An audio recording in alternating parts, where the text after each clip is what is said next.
Oh ya. Oke, selamat pagi. Assalamualaikum warahmatullahi wabarakatuh.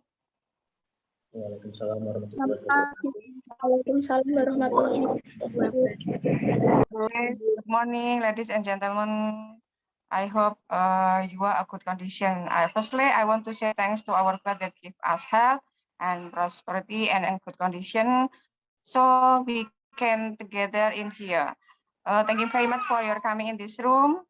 In this time, we can discuss about management business management in practice. Yesterday, I have explained to you about business planning, and then you can talk about management business, and you can discuss to me, and maybe you can ask to me about something.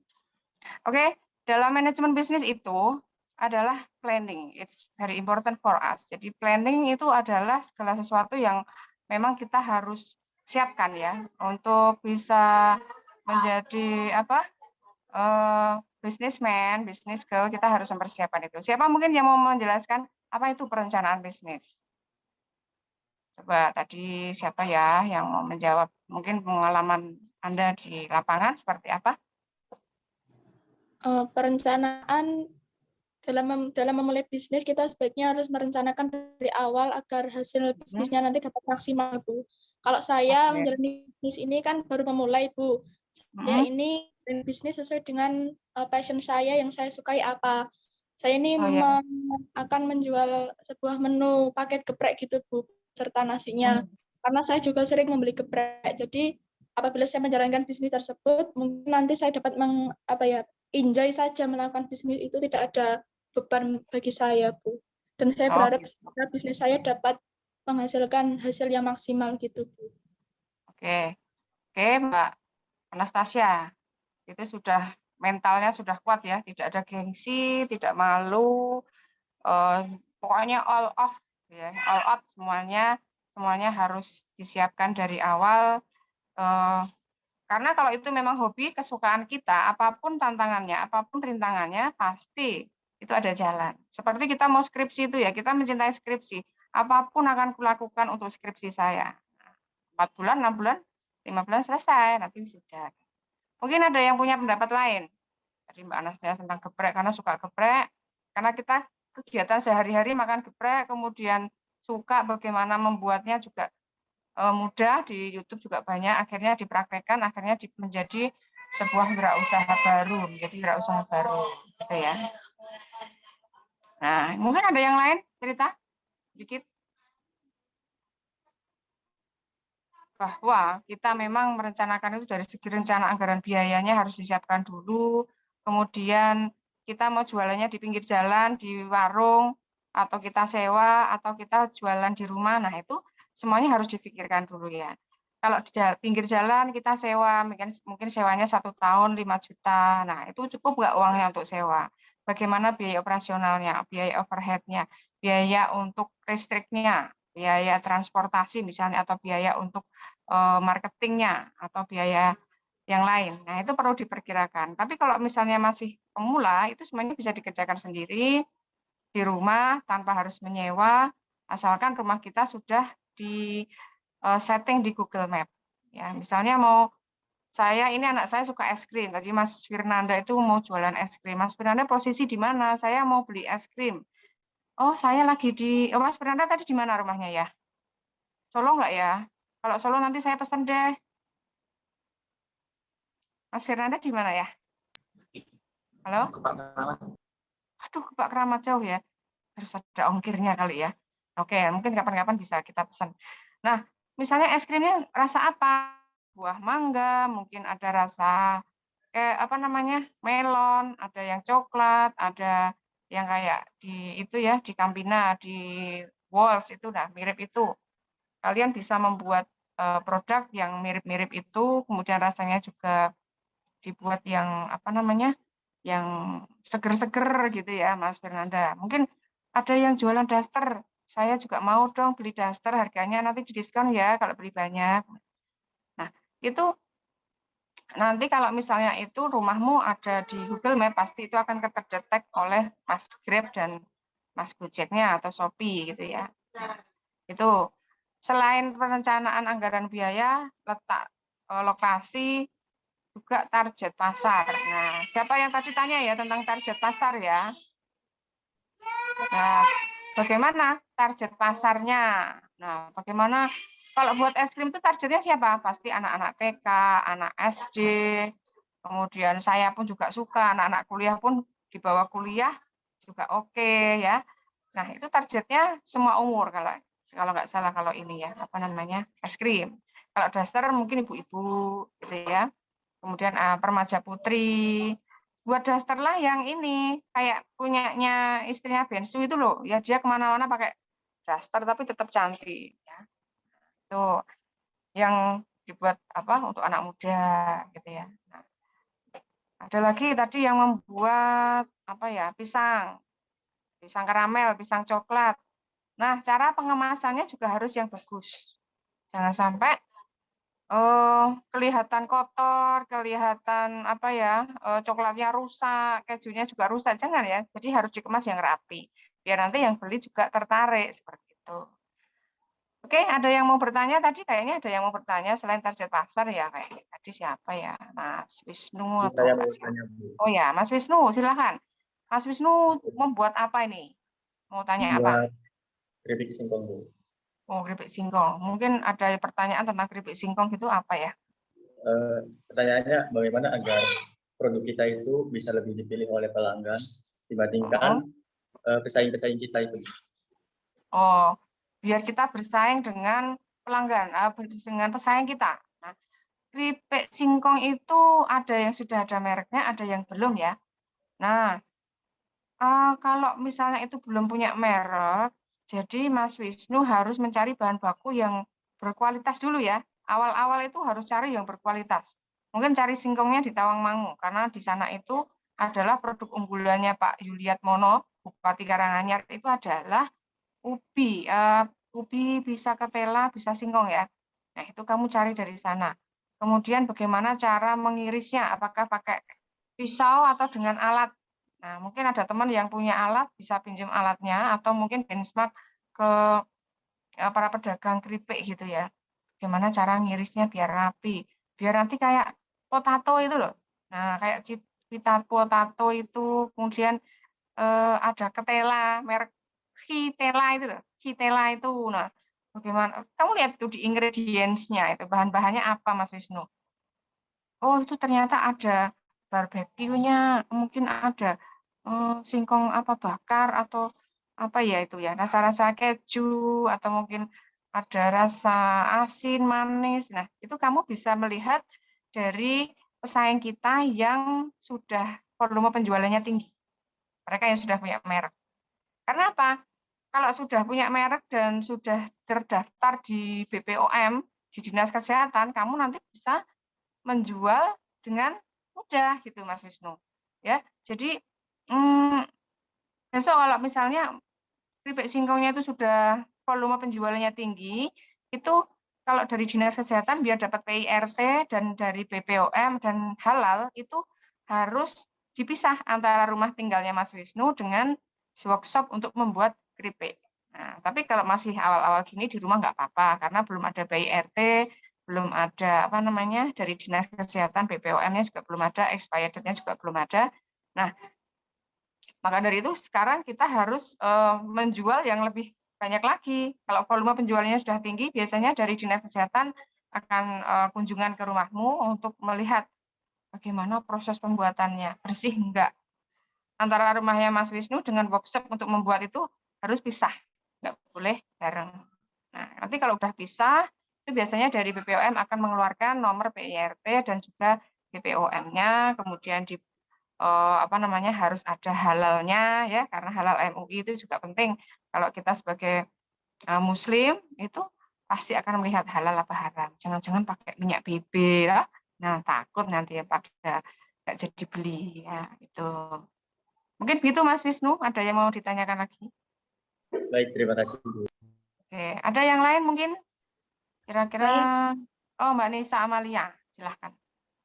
produk saya kan risol mayo ya Bu. Ini rencana kan mau buat apa ya itu apa frozen food gitu.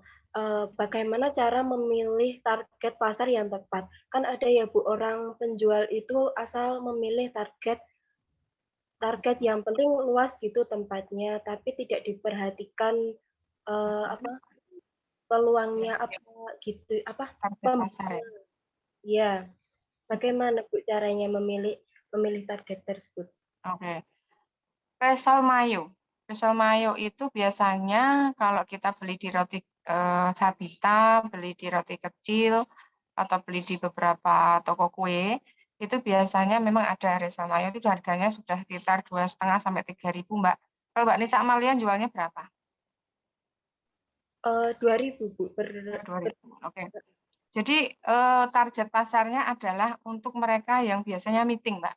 Mungkin kamu bisa promosi di Fakultas Ekonomi, kan biasanya banyak yang meeting itu setiap berapa hari gitu sudah.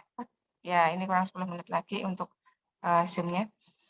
Jadi Mbak Nisa untuk kantor-kantor, ya, guru-guru, dosen, kemudian PNS, pegawai kelurahan, mungkin kalau di desa kelurahan, di balai desa itu biasanya pada rapat. Kemudian biasanya itu ibu-ibu, Mbak. Kalau anak-anak itu suka, tapi tidak begitu kalau saya lihat ya. Jadi ibu-ibu yang sukanya meeting, mungkin ada arisan, biasanya arisan tanggal 15, kalau di Solo itu tanggal 15, mungkin di daerah mana, Mbak Nisa di mana rumahnya? Di Karanganyar Bu. Di Karanganyar biasanya ibu-ibu itu arisannya tanggal berapa, nah, itu kamu data. Di PKK itu Bu butuh risol mayo nggak Bu? Ini saya ada diskon kalau belinya banyak. Misalnya beli 50 gratis berapa. Ya, jadi gitu Mbak. Jadi kalau risol mayo itu untuk anak-anak memang ya ada suka ada yang enggak. Seperti anak saya aja nggak suka ya. Jadi kalau saya beli itu nggak ada yang makan, mas saya sendiri yang makan. Kemudian selain kantor, kemudian ibu-ibu yang ngajar di SD itu ya, guru SD, guru SMP, SMA, kuliah, ASN, mungkin di kantor di Polresta sini ditawarin juga boleh, di depan rumah saya ini kan Polresta itu.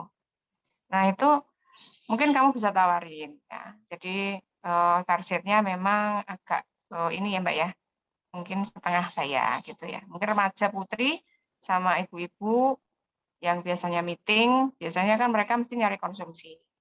Itu ya Mbak Nisa. Nah, ada lagi yang mau bercerita, mungkin mau tanya, saya sudah membuat ini, tapi ada sesuatu yang pengen saya tanyakan. Silakan. Siapa?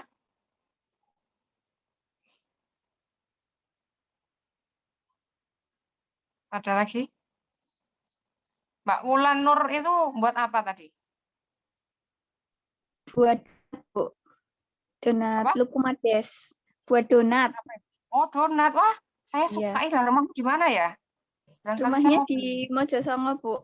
Oh, Mas Songa. Ketemu di kampus aja ya, Mbak. COD di kampus itu ya. Nah, donatnya rasa apa, Mbak Wulan? Donatnya itu, Bu, saya isi rasa keju sama rasa coklat, tapi bentuknya kecil-kecil. Oh, kecil. Jadi Iya. isinya di dalam ya, bukan di Iya. topping di atasnya itu. Di atasnya juga dikasih, Bu.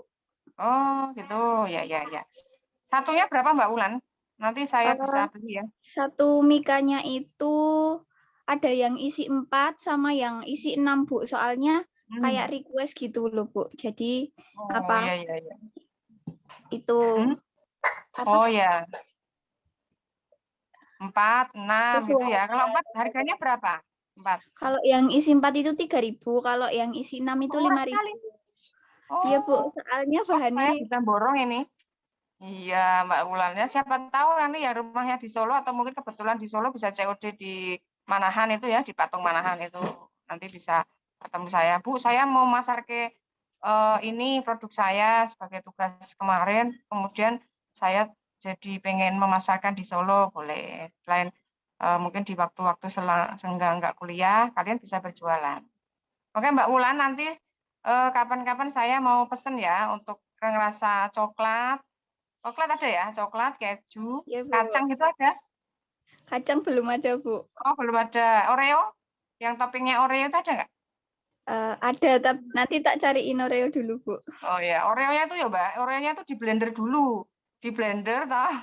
Itu kalau anak saya buat topping itu ya biasanya Oreonya itu di blender, kemudian ditaburi di donatnya. Itu rasanya enak loh Mbak. Itu kemarin saya lihat anak-anak SMK 4 Solo sini, itu pada buat keterampilan di sekolah, kemudian dijual di pinggir jalan di daerah Ngremet. Itu dari rumah saya masih ke selatan. Itu saya tanya, itu ternyata tugas dari sekolah, kemudian dipraktekkan di rumah, kemudian dijual di pinggir jalan. Nah, itu juga enak, Mbak. Itu ada rasa Oreo, ada rasa blueberry, stroberi, coklat, keju. Ya, nanti bisa saya pesen ya. Mungkin Iya, Bu. ada yang lain. Yang Apa itu, Bu? Saya masih bingung kalau semisal beberapa topping itu ngatur harganya gimana, itu saya masih bingung. Jadi oh kayak iya, itu Mbak, rencana anggaran biayanya. Jadi Mbak ya Wulan, itu pulaan itu bahasa Indonesianya apa ya? Beli ya. Kita beli barangnya, kita beli bahan-bahannya itu kalau terigunya itu berapa. Kemudian untuk beli coklatnya, beli kejunya, beli topping Oreo-nya berapa, untuk pernifannya. Ada pernifan ya itu ya? pakai, Bu.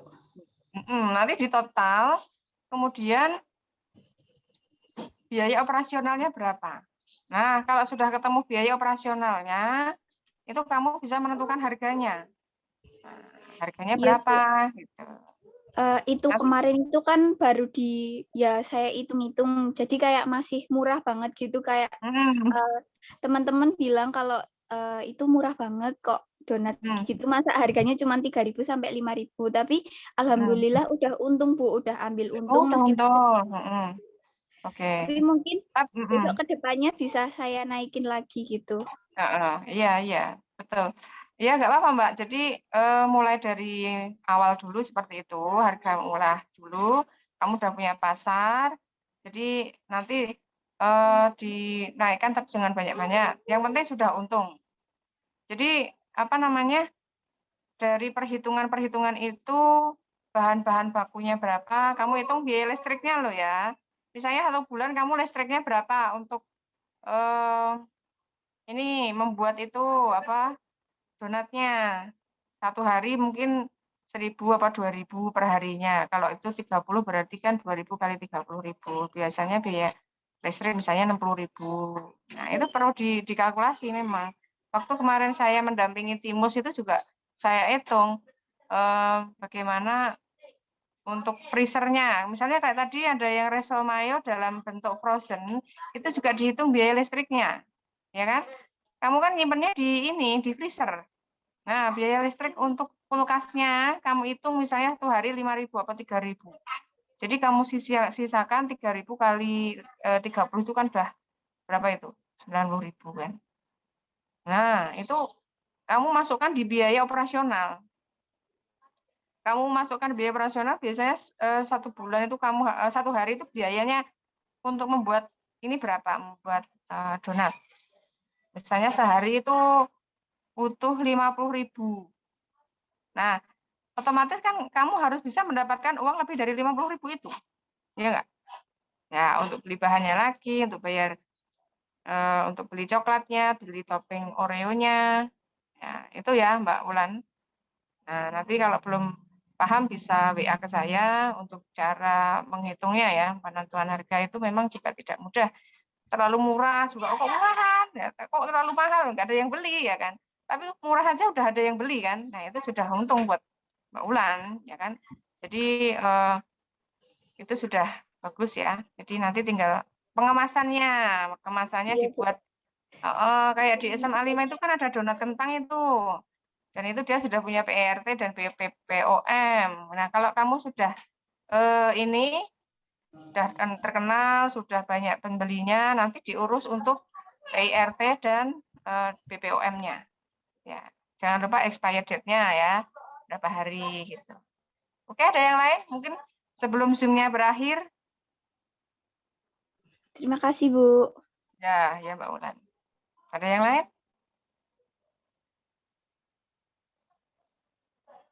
Sudah cukup? Nanti kita kembali ke add link lagi untuk absen juga. Mungkin ada yang mau ditanyakan lagi, kita bisa di add link yang biasa kita pakai. Dan nanti sebentar lagi kan kita juga mau UKAT 4 ya. Jadi harus dipersiapkan materi-materinya, untuk prakteknya sudah, kuliah praktek. Nah, nanti dipersiapkan untuk UKAT yang keempatnya. Ada lagi yang mau bertanya? Bu, saya sudah membuat ini tapi kok nggak laku. Nah, itu misal.